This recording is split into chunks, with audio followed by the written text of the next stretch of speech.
6 600 mètres carrés de surface. Ce musée est exceptionnel, ne serait-ce que par la variété des supports exposés, et surtout parce qu'il présente une partie inédite de l'œuvre de Soulages, ses papiers. J'ai découvert des encres et des gouaches magnifiques, et il peint sur papier tout au long de sa carrière, donc ce n'est pas anecdotique.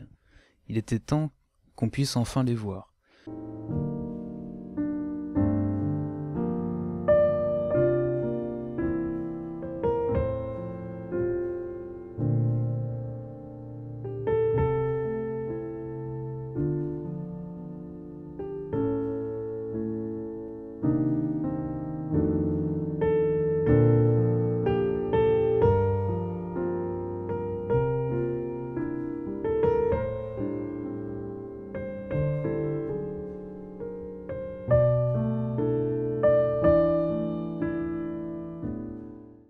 Autre chose formidable, les plaques de cuivre gravées.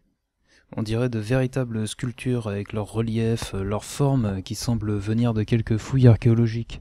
Eh bien non, ce sont des plaques pour ces lithographies. Ils cherchent un aspect vieilli, une accélération de l'érosion. Ensuite, ils leur ajoutent les couleurs voulues et les pressent sur le papier. Ce dernier prend du relief en épousant la plaque et donne un résultat surprenant. On voudrait pouvoir toucher ces lithographies pour vérifier si elles sont réelles. Il y a quand même quelque chose d'assez ineffable et qui frappe tous les visiteurs. Un truc qui me saute aux yeux, c'est son absence de prise en compte de la technique. Il peint sur papier avec une technique différente, de l'huile sur toile ou de l'acrylique évidemment. Cependant, il exprime la même chose. Il cherche les mêmes formes. C'est assez frappant et il se contrefout de son support. Ensuite, j'espérais naïvement trouver plus de tableaux de sa période figurative. On sait qu'il a réalisé une série de portraits dans les années 40, de sa femme notamment. Eh bien non, il faudra se contenter de 4 toiles représentant des arbres. Assez intéressant, même si ça me convainc pas beaucoup. On voit qu'il y a une recherche de forme, d'expression, mais je sais pas, ça me touche pas.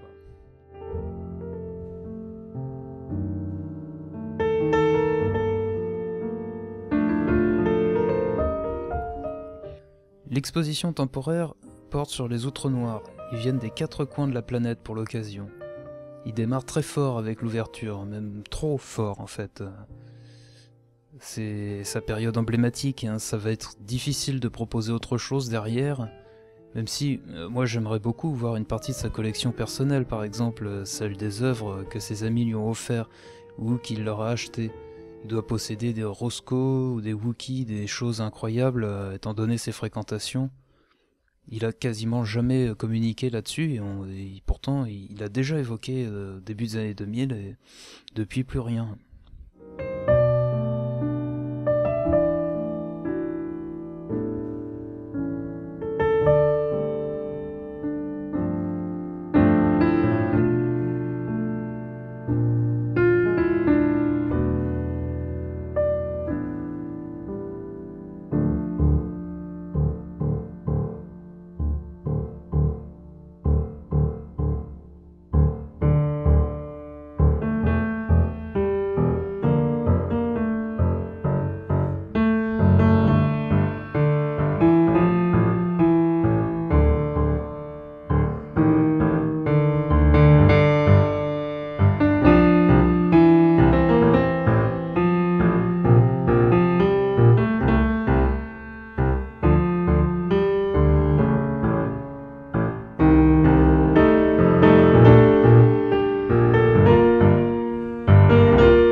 À l'entrée, on nous dit bien « photographie interdite ».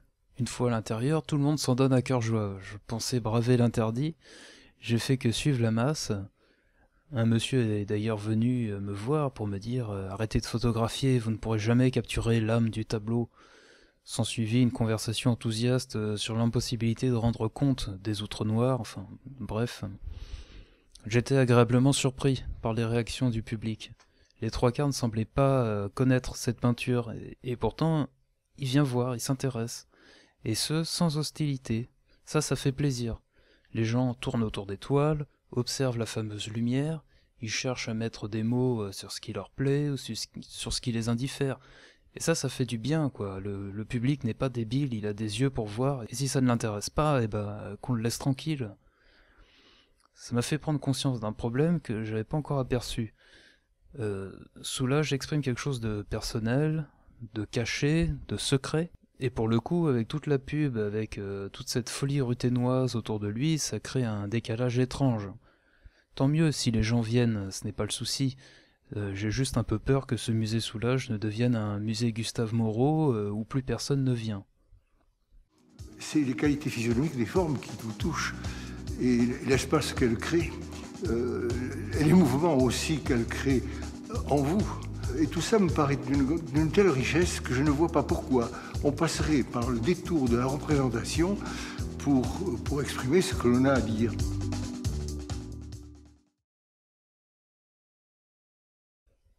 Étant du coin, j'ai bien suivi l'évolution de ce musée. Dès le départ, ça devait devenir le musée d'art contemporain, celui qui fait se déplacer le monde entier. Faut dire que, pour l'instant, la fréquentation est essentiellement française, et quasiment tous sont des locaux. Ils ont tous fait leur petit tour réglementaire, qu'ils aiment ou pas. C'est assez étonnant de bâtir un musée de cette ampleur à Rodez, une petite ville. C'est la préfecture du département, d'accord, mais ça reste une petite ville, hein. L'Aveyron est quand même hyper sinistré. On trouve surtout des retraités et des fonctionnaires, il n'y a pas grand-chose entre les deux. Et il n'y a pas grand-chose non plus autour, au point de vue infrastructure, hein. Il n'y a pas encore d'autoroute, il n'y a pas de TGV. Bon, c'était un sacré pari de construire ce musée ici. Alors, à la base, le financement devait venir de l'État, le ministère de la Culture, la région, le département et la ville de Rodez. L'État s'est retiré petit à petit, les travaux ont pris du retard, il y a même eu un incendie en 2013. Pierre Soulages, voyant la déconfiture arriver, il a fait un deuxième don de plusieurs centaines d'œuvres, espérant, j'imagine, relancer la machine. C'est dingue, Papy fait un effort, et nos technocrates ne sont même pas capables d'agir en conséquence. Ils laissent ce musée... c'est lamentable, quoi.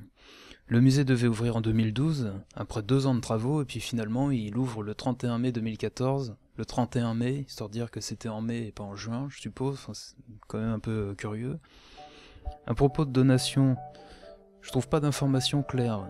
Nombre de toiles des collections permanentes sont des prêts de l'artiste. Il en donne plusieurs centaines et ça suffit pas à remplir le musée. Y aura-t-il un renouvellement des œuvres exposées? Est-ce qu'il a voulu qu'il y ait certaines œuvres pour l'ouverture et pas d'autres? On ne sait pas comment ça s'est décidé tout ça.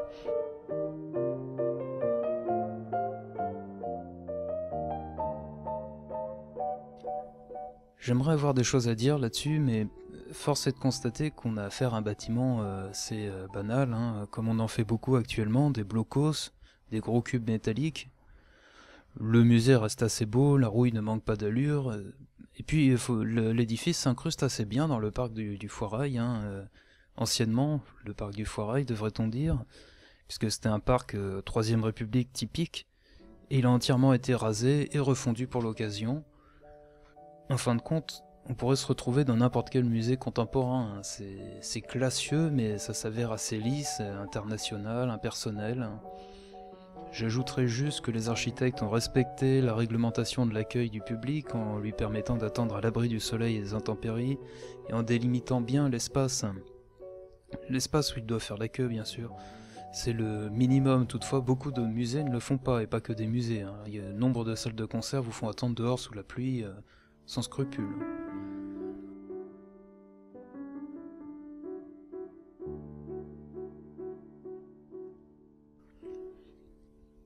La boutique ne se résume guère qu'à une étagère, et je n'exagère même pas. Il faut fouiner dans les librairies de Rodez pour trouver les catalogues, y compris les catalogues faits par le musée. Le musée préfère vendre des posters à 10 € et des stylos. Sans oublier son truc là qu'on doit appeler catalogue, mais bon, c'est un bout de papier sur les outres noirs qui consiste en une auto-glorification du personnel politique, avec quelques photos des outres noirs. Enfin, ça n'a strictement aucun intérêt d'acheter ça. 25 € foutus en l'air, n'achetez pas ça. Le personnel, parlons-en. Il n'y a que 2 caisses. On pond un article par jour sur la file d'attente interminable, et voilà la raison. Le mieux, ça reste encore de visiter le musée Fenaille, qui est un musée archéologique magnifique, dont le billet fonctionne aussi pour Soulages. Donc c'est un moyen courant pour gonfler les chiffres de fréquentation. On fait acheter un billet pour un musée, et puis il est valable pour 3, Soulages, Fenaille et Denis Puech, qui est le musée des artistes locaux, où il n'y a que des croûtes, c'est pas très intéressant d'y aller. Ensuite, la surveillance des salles, je suis désolé, mais ça, j'ai pas envie de donner les bons et les mauvais points, mais là quand même, ça va pas du tout, quoi. On met des caméras partout, mais on remplacera jamais la présence humaine. Un visiteur a donné un coup de sac à dos dans une toile. 8 salles immenses pour 5 surveillants. Faites le calcul, ça va pas. C'est anecdotique, mais le dîner juste en face du musée sert à un burger Soulage entièrement noir. Bon, ça ajouté au plat à son effigie disséminée dans tout Rodez, ici Pierrot allait à l'école, ici il mangeait des chocolatines, etc. J'ai qu'une peur, c'est qu'à sa mort, la place qui est juste devant la cathédrale, qui est complètement impersonnelle, elle soit transformée en mausolée façon Lénine, quoi, c'est malheureux. Encore plus anecdotique, François Hollande et son discours d'inauguration ridicule, incapable de finir une phrase. Aucun contenu, léchage de bottes de rigueur, comparaison fumeuse entre l'œuvre du peintre et les réformes de son règne, évocation culinaire, blagues sur les architectes. Bon. Mais tant pis, l'œuvre de Soulages lui survivra.